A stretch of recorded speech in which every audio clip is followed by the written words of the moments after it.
सभी विष्णुजन हाथ जोड़ के मेरे साथ बोलेंगे। मेरे दोनों पीछे आप बोलिए। बोलो श्री कृष्णाय नमः, श्री गोपीजन वल्लभाय नमः, श्री मदाचार्य चरण कमलेभ्यो नमः, श्री गोसाई परम दयालवे नमः। आज श्री गोविंदराय चरण कमलेभ्यो नमः। आज श्री कल्याणराय चरण कमलेभ्यो नमः। महाप्रभु श्री हरिराय चरण कमलेभ्यो नमः। श्री गुरु चरण कमलेभ्यो नमः।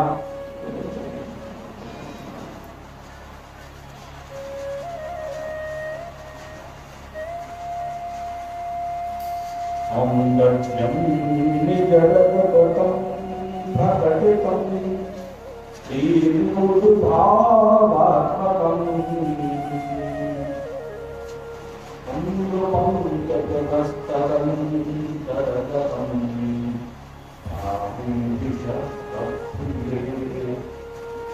संश्लेष्टावयोर्बभोरसमयम् कृष्णो हि यत् साक्षिकं रूपं जगत्प्रत्यात्मकं परमं वीर्यं सदा वन्दनम् वन्दतपतिनिजं तेजोराकुन्दयार्णवम् गुणातीतं गुणनिधिं गोपीनाथमस्तये यस्थापनमुपवितसत्स्वर्णपात्रं सुबोधनं राजत्यक्षोपवितं भवितमुदं भूतवर्षं प्राणानायं नासापुटनिहितकरं कर्णराजमुक्तं वन्दे गौरीकां नकुलवतिलकं सतीशं सुकेशम्।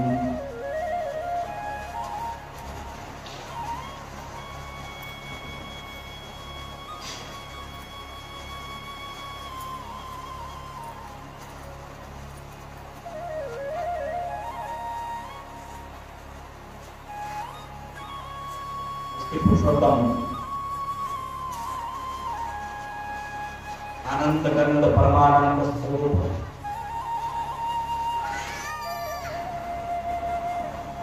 प्रभु श्री गोवर्धन धराधीर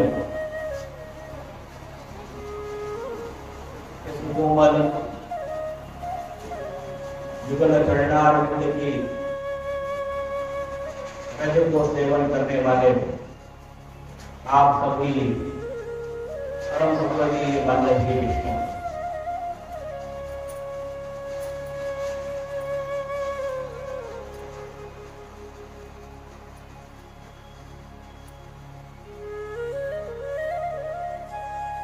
और भी आनंद का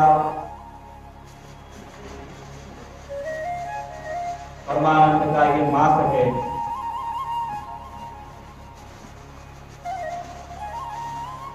जिसको साक्षात परब्रह्म पूर्ण पुरुषोत्तम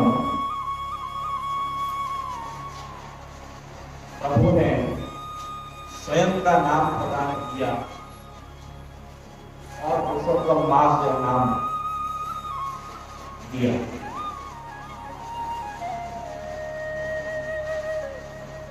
पुरुषोत्तम मास में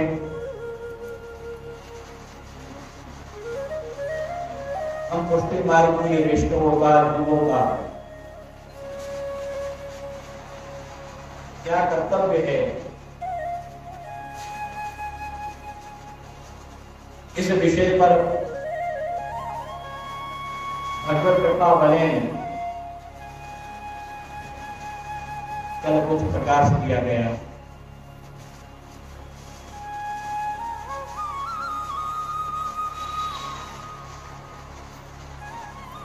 हमारे स्वयं के कल्याण के लिए, हमारे आत्मीय जन स्वजन परिवार के जनों के कल्याण के लिए इस प्रकार से हम धर्म पालन करें। हमारा पुष्टि मार्ग की विष्णु का क्या परम कर्तव्य है, कल के प्रवचन में प्रमाण सहित चर्चा की।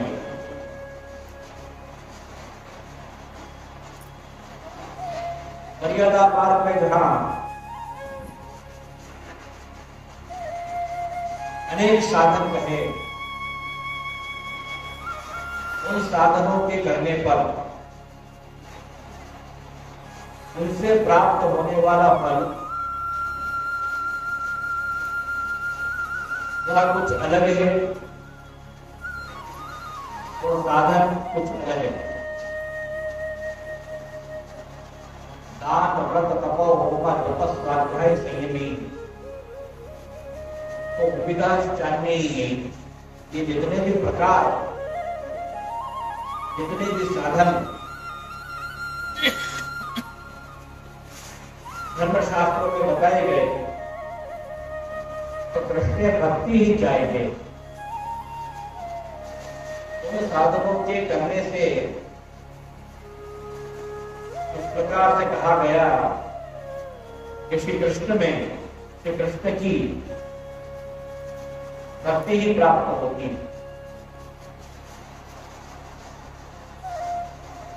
यहां प्रश्न होता है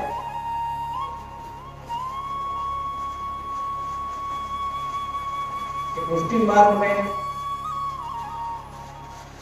और मर्यादा मार्ग में कैसे किस प्रकार से साधन भेद है और कैसे किस प्रकार से फल भेद।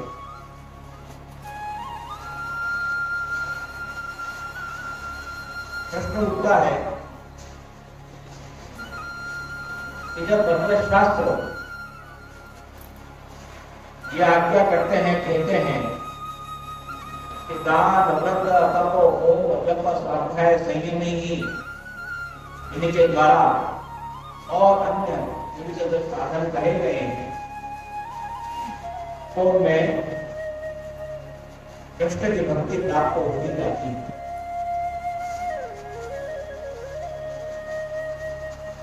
और जन्मांतर सहस्रेषु तपो ज्ञान समाधि भी नराणाम श्रीन पापानाम कृष्ण भक्ति जायते कृष्ण भक्ति प्रजाय, इस प्रकार से भी कहा गया।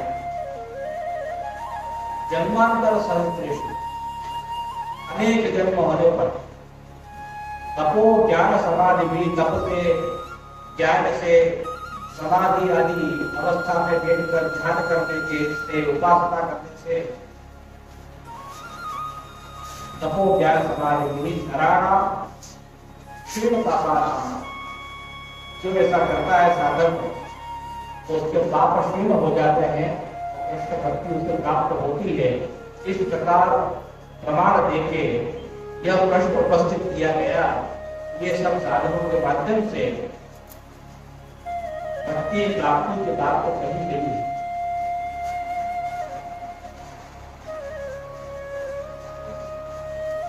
तब जो उसके बारे में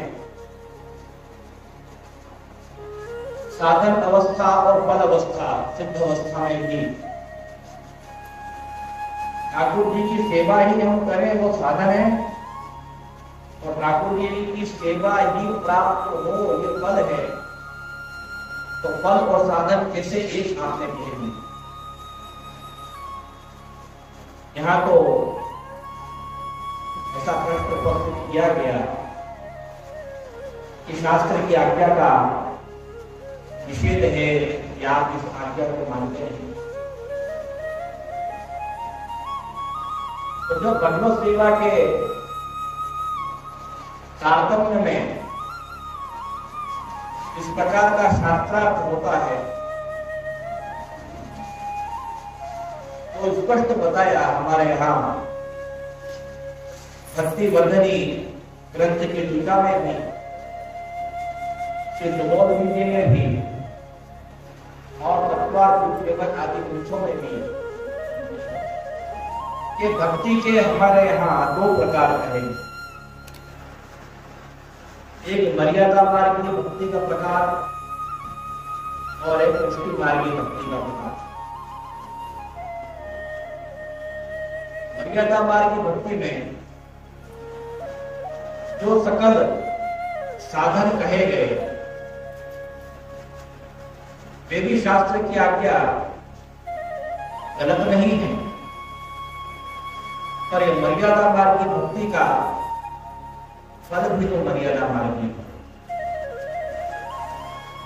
और पुष्टि मार्गी साधन जो भगवत सेवा कही गई उनका जो फल है वो साक्षात गुण पुरुषोत्तम पुष्टि पुरुषोत्तम जो भगवत कृपा से ठाकुर जी स्वयं अपनी कृपा से ही प्राप्त होते हैं, स्वयं प्राप्त होते हैं, कृपा करने के लिए प्राप्त होते हैं, वो पदार्थ पुष्टि। कल की चर्चा हमने की थी, जब जब ठाकुर जी हैं, श्री कृष्ण हैं, परब्रह्म हैं, वो फलात्मक भी है, रसात्मक भी है, भावात्मक भी है और स्वरूपात्मक। तो इस प्रकार से मर्यादा मार्ग के साधन और मर्यादा मार्ग के फल का भेद बताते हुए, मर्यादा मार्ग की भक्ति के प्रकार को बताते हुए प्रभु चरण श्री गोसाई जी पुष्टि भक्ति का प्रकार भी हमको बताते हैं कृपा में। मंत्रोपासन, वैदिक, तांत्रिक, दीक्षा, अर्चना आदि विधि विधि अस्पष्ट रमते नित्य भक्तेषु सर्वस्व। कहा कि हमारे यहाँ पुष्टि मार्ग में जो पुष्टि पुरुषोत्तम है, जो पुष्टिस्थ जीव है, पुष्टि मार्ग के वैष्णव है, उनको कैसे प्राप्त होते हैं, कैसे वो अन्य कोई साधनों से बंधे हुए नहीं है। तो प्रभु चरण श्री गोसाई जी आज्ञा करते हैं कि मंत्रोपासन, वैदिक, तांत्रिक, दीक्षा, अर्चना आदि विधि विधि अस्पष्ट रमते निज भक्तेषु सवैष्णव सर्वस्व। अब कोई ये सोचे कि हम 1.25 लाख जाप करेंगे और हमारे सामर्थ्य के बल पर, हमारी शक्ति के बल पे उस मंत्र जाप के प्रकार से हम जो श्री कृष्ण है, परब्रह्म है, पूर्ण पुरुषोत्तम है, पुष्टि पुरुषोत्तम है, उनको वश कर लें, या कोई इस प्रकार से विचार करे कि जो उपासना मार्ग के अंदर जो जो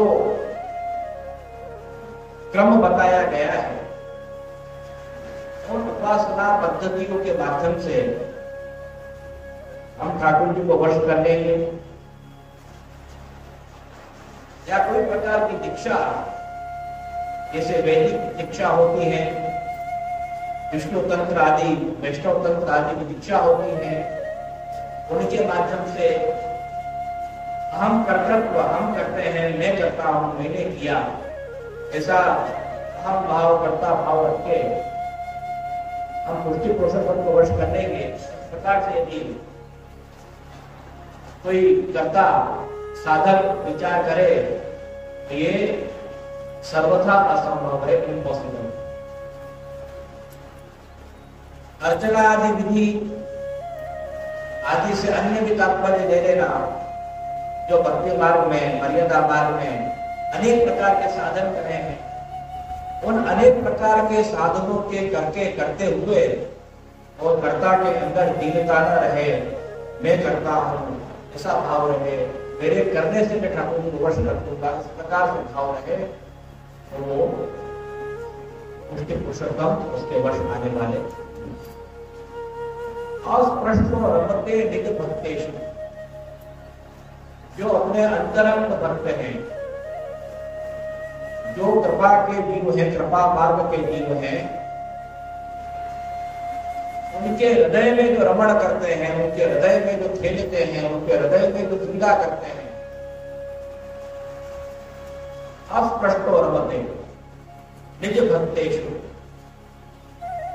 समस्तु सर्वस्व।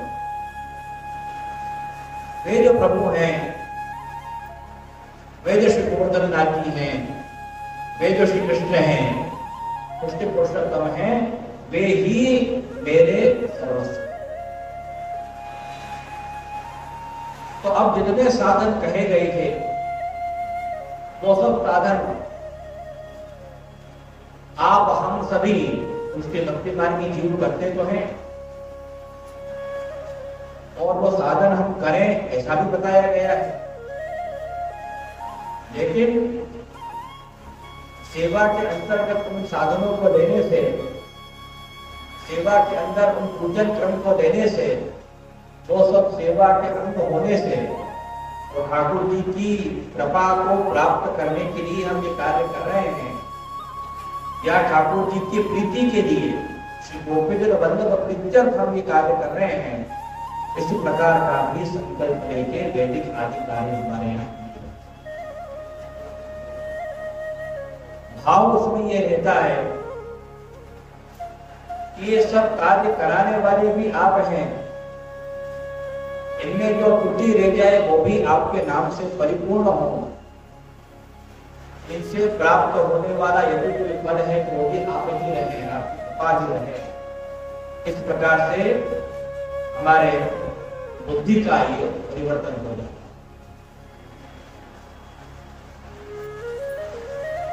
तो ये जो भाव हमारे मन में रहता है, अधिक मास में हम दान करें कि ना करें, कौन सा हम ऐसा व्रत करें जिससे हमारे पाप भी क्षय हो, हमारे पुण्य भी उदय हो, और वो व्रत भी भगवत प्राप्ति का साधन बने। ऐसा क्या तप किया जाए, ऐसा क्या जप किया जाए, ऐसा क्या संयम किया जाए, और भी अनेक अन्य साधन जो कहे गए, वो किस प्रकार से भगवत परक हो जाए, मर्यादा फल को प्राप्त करवाने के बजाय पुष्टि फल के प्राप्ति के कारक बने। ऐसा हम क्या करें? तो दान के प्रकार में भी अनेक प्रकार के दान हमारे यहाँ कहे। ठाकुर जी के ही प्रीति के लिए गौदान का क्रम भी है, भूमि दान का क्रम भी है, अन्नदान का क्रम भी है। अक्षय तृतीया आदि पे मटकी पे जल भर के, वस्त्र पधरा के, पंखा पधरा के, मिश्री ऋतुफल आदि पधरा के, द्रव्य आदि पधरा के दान का प्रकार भी है। अक्षय भूमि पर पुष्पांड दान प्रकार भी है। ग्रहण होता है तो भगवत सम्मुख मंदिरों में बाल भाव की सेवा होने से यशोदा जी का भाव करके ठाकुर जी के ही सम्मुख दान का संकल्प लेके और दान किया जाता है। गौदान भी होता है, कन्यादान भी होता है, अनेक प्रकार के दान होते हैं। लेकिन सब में भगवत बुद्धि रखते हुए ठाकुर जी की प्रीति के लिए, उनकी कृपा के लिए हम ये कर रहे हैं, तब ये साधन मर्यादा मार्ग के साधन ना होके उसकी मार्ग की सेवा के अनुरूप होने से, और हमारी सेवा की पुरानिका में प्रभु चरण श्री गोसाई जी ने, श्री हरिराय जी महाप्रभु ने इन क्रम को बहुत सुंदर रूप में मुंफित किया है, उनको गूंथा है। आल भाव का सेवा क्रम और गौर भाव का सेवा क्रम दोनों क्रमों में ये सब पूजा की विधि को और अन्य साधन जो कहे गए थे उनको इस प्रकार से दिया, जहां यशोदा जी के भाव से, श्री नंदराय जी के भाव से, गोपीजनों के भाव से, ब्रज भक्तों के भाव से, सब भावों से, बाल भाव से, किशोर भाव से ठाकुर जी के सेवा क्रम के अंदर ये सब साधन ले लिए गए और इनमें प्राप्त होने वाला फल मर्यादा मार्ग रूप से ठाकुर जी कुछ हमें प्रदान करते वो न होकर प्रभु की सेवा, प्रभु की कृपा और साक्षात प्रभु प्राप्त हो, ये भाव उसमें निहित।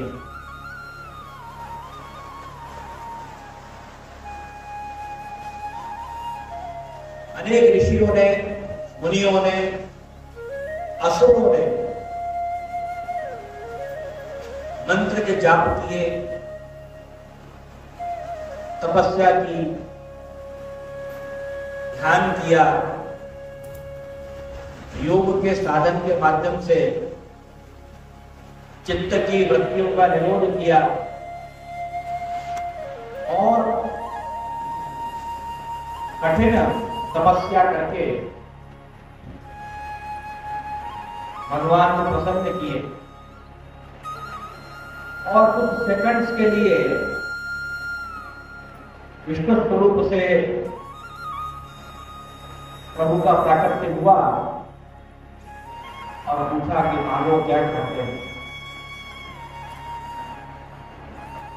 असुरों में तो आसुर बुद्धि होने से कोई अस्त्र, कोई शस्त्र, कोई सिद्धि इस प्रकार से मांगा और जब वो सिद्धि प्राप्त हो गई, असुर होने से, भ्रष्ट होने से, बुद्धि भ्रष्ट होने से जो कुछ कार्य नेगेटिव होते हैं, हैरान परेशान करने वाले, ये सब कार्य किए।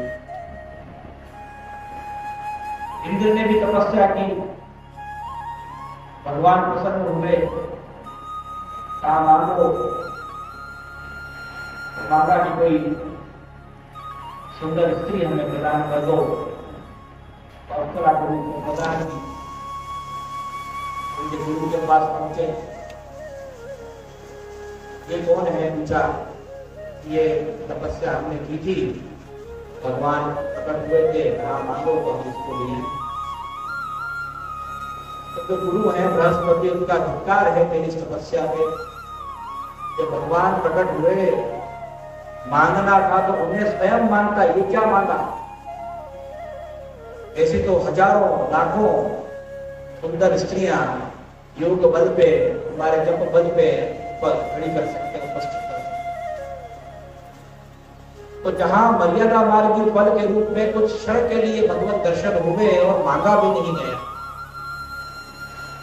कोई अस्त्र, कोई शस्त्र, कोई लौकिक सिद्धि, इस प्रकार से लेकर जहां साक्षात श्री कृष्ण है, पूर्ण पुरुषोत्तम है, उनकी सेवा, उनके स्वरूपानंद को मांगना, तो उन्हें मांगना आया ही नहीं।